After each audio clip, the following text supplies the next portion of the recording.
उन्वान आखिरी कब्र। आयशा ठंडी जमीन पर बैठी हाँफ रही थी। अंधेरा अब कुछ हल्का हो चुका था, मगर तहखाने में एक अजीब सा बोझ अभी बाकी था। इसकी नजरें बार बार इसी खिली कब्र पर जा रही थीं। कब्रें सब गायब हो चुकी थीं, मगर ये एक कब्र अभी भी खिली थी, जैसे किसी अंजाम की मुंतजिर हो। आयशा ने टॉर्च दोबारा जलाई। रोशनी कब्र के अंदर गई तो जमीन की गहराई से एक चेहरा उभरा। वो जीनत ही थी, मगर अब बिल्कुल मुख्तलिफ। ना खाली आंखें, ना खौफनाक मुस्कुराहट, बल्कि एक टूटा हुआ, रुया हुआ और बेबस चेहरा। जीनत की मध्यम आवाज निकली, मुझे कैद नहीं, सुकून चाहिए था, मगर ये मकान मुझे बार बार जिंदा कर देता है। आयशा की आंखों में आंसू आ गए। इसने कांपते लबों से कहा, तो ये मकान तुम्हारा कैद खाना है, तुम्हारी कब्र नहीं। जीनत ने आह भरी। हाँ, हर बार जो भी यहाँ आता है मेरा गुस्सा इस पर टूटता है, लेकिन तुमने मेरा असल नाम पुकारा, मेरे दर्द को पहचाना। जमीन लरजने लगी।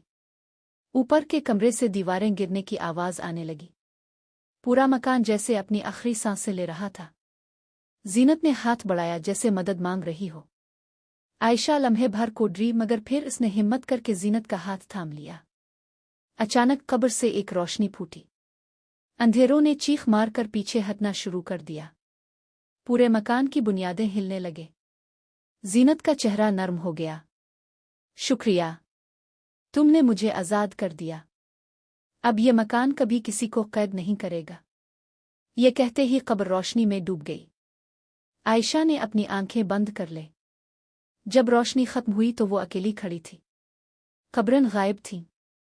तहखाना अब सिर्फ खाली ईंटों और टूटी लकड़ी का ढेर था। ऊपर का दरवाज़ा खुद ब खुद खिल गया।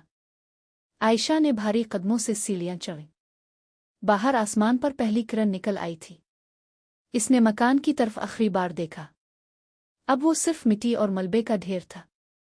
लेकिन हुआ के साथ मध्यम सरगोशी अब भी आई। कहानी खत्म हुई। आज शायद अभी बाकी है।